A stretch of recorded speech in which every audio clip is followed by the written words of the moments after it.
talking about Alvin Plantinga's evolutionary argument against naturalism, one form of the argument from reason. Plantinga's argument goes like this. Premise 1. If both naturalism and evolution are true, then human cognitive faculties are the result of blind mechanisms such as natural selection. Premise 2. Natural selection selects for survival-related behaviors, not necessarily true beliefs, except to the extent belief is appropriately related to behavior. Premise 3. If evolutionary naturalism is true, then the primary function of human cognitive abilities is to promote survival-related behaviors, not necessarily the production of true beliefs. Premise 4. Given that it is not natural selection's primary function, the probability of evolutionary naturalism producing cognitive faculties that lead to true beliefs is low or inscrutable. Premise 5. One of the allegedly true beliefs held by the naturalist is a belief in metaphysical naturalism itself. In conclusion, therefore, the devotee of evolutionary naturalism has a defeater for any belief he holds, and a stronger defeater for evolutionary naturalism itself. Over the past couple of weeks, we've been zeroing in on premise 4 and talking about the relationship between what we believe and what actions we end up taking.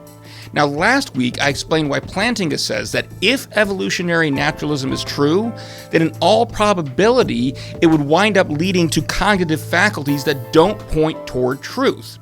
In other words, we wouldn't be able to trust anything we think. Now, William Alston argues that even if this is true, even if we have all sorts of reasons to believe that evolutionary naturalism should produce faulty reasoning abilities, all those reasons are overridden by the strong warrant we have in believing our cognitive conclusions are true. A warrant refers to whether we are justified in holding to our most fundamental beliefs. We all have to make certain starting assumptions. It's unavoidable. Every argument needs to have a starting point. But not all starting points are created equal. Some are more warranted than others. Now, William Alston argues that we are warranted in assuming that our rational abilities are reliable as just such a starting point. And in that, he is absolutely correct. But he's misunderstanding the nature of Plantinga's conclusion. Plantinga says that the devotee of evolutionary naturalism has a defeater for any belief he holds, and a stronger defeater for evolutionary naturalism itself. A defeater is something that makes it inconsistent to simultaneously hold two different beliefs at the same time. For example, Plantinga asks what would be the result if we held a belief that our head was made of glass. If we held that belief, could we simultaneously also believe that our head was made of flesh and bone? No, those two beliefs are inconsistent with one another. So if we believe our head is made of glass, then we have a defeater for the belief that our head is made of flesh and bone. The reverse is also true. If we believe our head is made of flesh and bone, then we have a defeater for the belief that our head is made of glass. We cannot consistently believe both things are true. Now, I agree with Alston that the belief in the reliability of our rational abilities is strongly warranted and a strongly warranted foundational belief.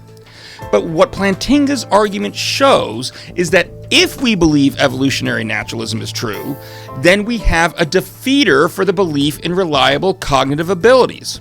Similarly, if we believe in reliable rationality, we have a defeater for the belief in evolutionary naturalism. Alston acts like if we have a strong enough reason to believe in the reliability of our rationality, then we can just go right on believing in evolutionary naturalism too. But he's just misunderstanding what a defeater is. Those two beliefs are in tension with each other. If you believe in one, you cannot consistently believe in the other as well. They can't both be true. So in the end, Plantinga has shown that if you believe in evolutionary naturalism, then you can't consistently believe your reasoning abilities are reliable.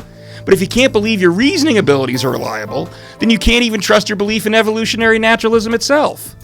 The position ends up being logically inconsistent. But the evolutionary argument against naturalism wasn't Plantinga's only argument based upon reason. His argument from proper function also could arguably fall into this broad category. So we're going to introduce that one next week.